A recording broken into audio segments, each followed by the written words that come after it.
लो दोस्तों, आप सभी का स्वागत है इस नई वीडियो में, जिसमें हम लोग बात करने जा रहे हैं हमारी नई सीरीज जो हम लोगों ने चालू की थी पॉलिटिकल हिस्ट्री के बारे में। और देखिए, जो हमारी इस सीरीज का जो पहला पार्ट है या पहला हिस्सा है वो है 1947 से पहले, यानी कि अप टू 1947। अब देखिए, ये 1947 से पहले की जो चीजें हैं उनमें हम लोग क्या क्या पढ़ेंगे, उन चीजों के बारे में हम लोग एक बार चर्चा कर लेते हैं, उन चीजों के बारे में हम लोग एक बार जान लेते हैं। तो आइए देखते हैं कि भाई 1947 से पहले भारत में क्या क्या हुआ। देखिए, हम लोग जानते हैं कि अंग्रेजों के आने से पहले भारत में मुगलों का राज था, उससे पहले राजपूतों का राज था, या बोल सकते हैं कि देसी राजाओं का राज था मुगलों से पहले। और उसके बाद और दिल्ली सल्तनत थी, उससे पहले और भी कई राजा आए, अशोका, ये चीजें। अब अगर बात करें कि भाई मुगल एम्पायर से अगर हम लोग बात करें कि भाई मुगल एम्पायर और जो अंग्रेज थे उनका आगमन कैसे हुआ भारत में, वो किस तरीके से आए।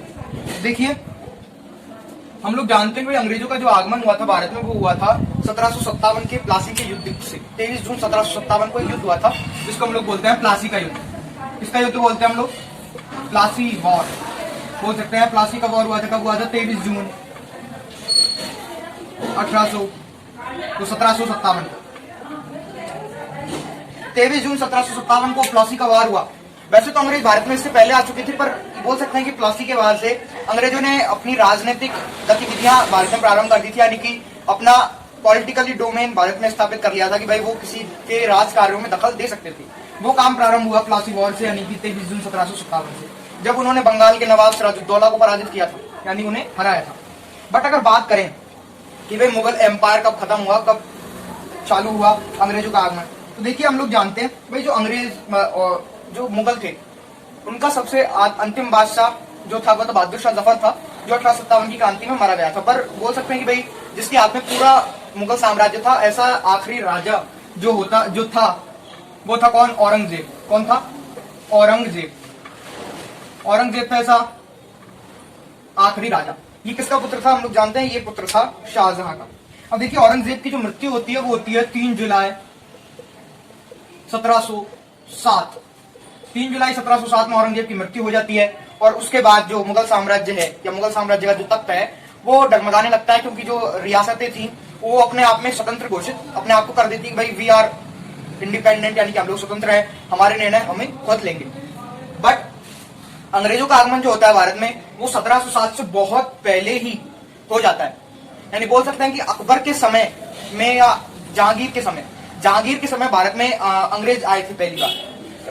पुर्तगाली भी आए थे अंग्रेजों के साथ में। हम लोग जानते हैं भारत में बहुत सारे विदेशी लोग आए थे, अंग्रेज आए थे, पुर्तगाली आए थे, डच आए थे, ऐसे बहुत से लोग आए थे अंग्रेज भारत में। तो देखिए, अगर बात की जाए कि भाई जहांगीर के समय कौन आया था, कब आया था, तो देखिए बात की जाए कि भाई 24 अगस्त 1608 को सर थॉमस रो, जिन्हें कहीं पर सर थॉमस रो भी बोलते हैं क्योंकि अंग्रेजी में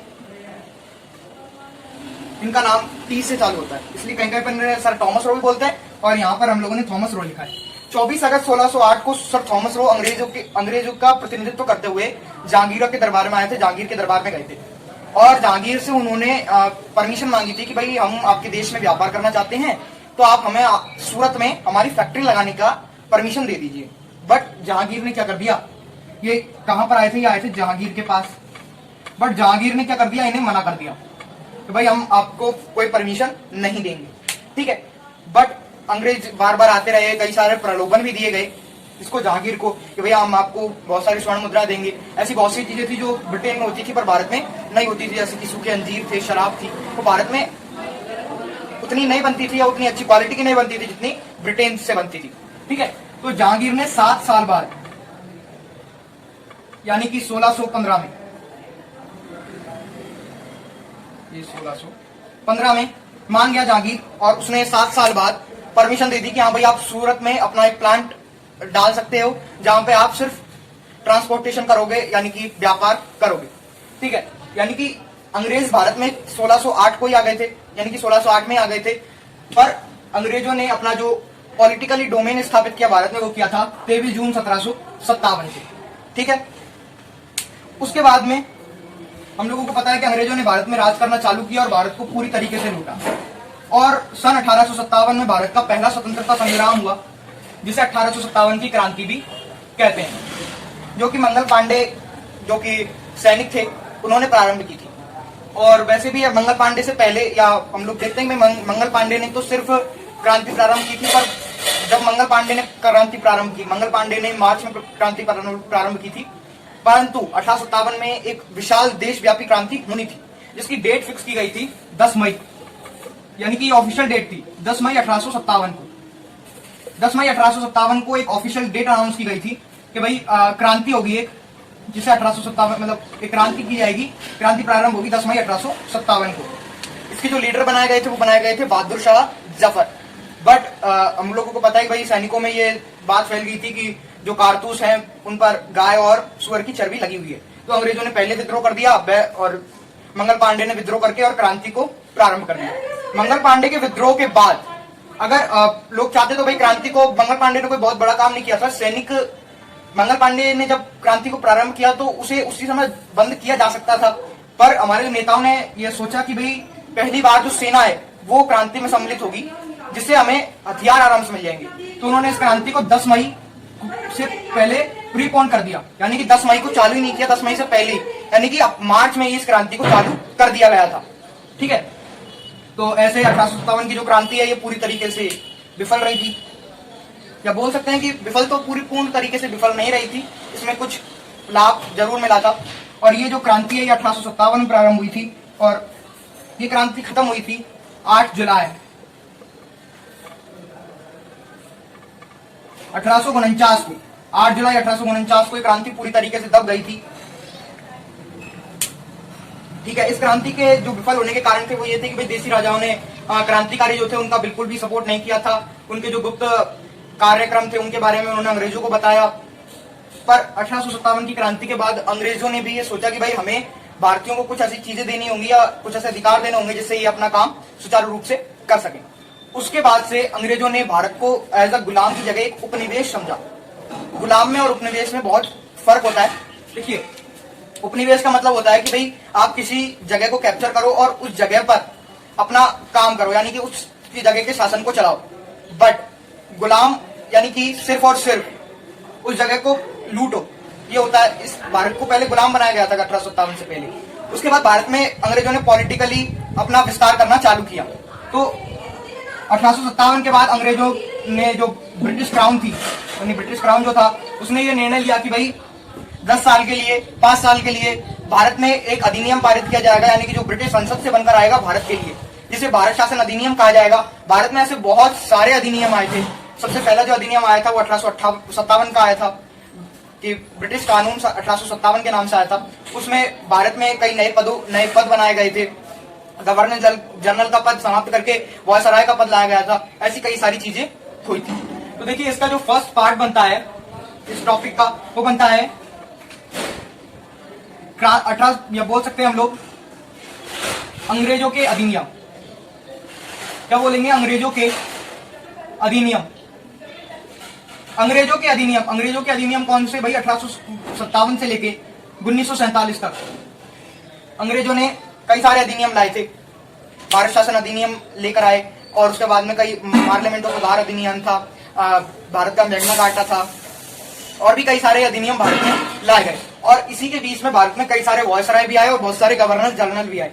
ठीक है, तो ये हम जो हमारा पहला टॉपिक पढ़ेंगे हम लोग वो होगा अंग्रेजों के अधिनियम, यानी कि जो 1857 से लेकर 1947 तक जो अंग्रेज अधिनियम लेकर आए, हम उसे पूरा पढ़ेंगे। और उसी के बीच में जो महत्वपूर्ण काम हुए, उसके बीच में बहुत सारे महत्वपूर्ण काम हुए, जैसे कि इंडियन नेशनल कांग्रेस, भारतीय राष्ट्रीय कांग्रेस बनाई गई। भारतीय राष्ट्रीय कांग्रेस जो बनाई गई थी वो 1885 में बनाई गई थी। 28 दिसंबर 1885 को भारतीय कांग्रेस बनाई गई थी A.O. ह्यूम, एक अंग्रेज अधिकारी के द्वारा। ठीक है, तो इसके बारे में भी हम लोग पढ़ेंगे।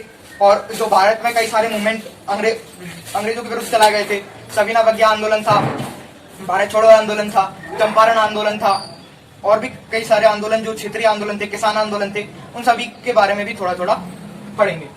ठीक है, दूसरी हम लोग चीज लिख सकते हैं, कांग्रेस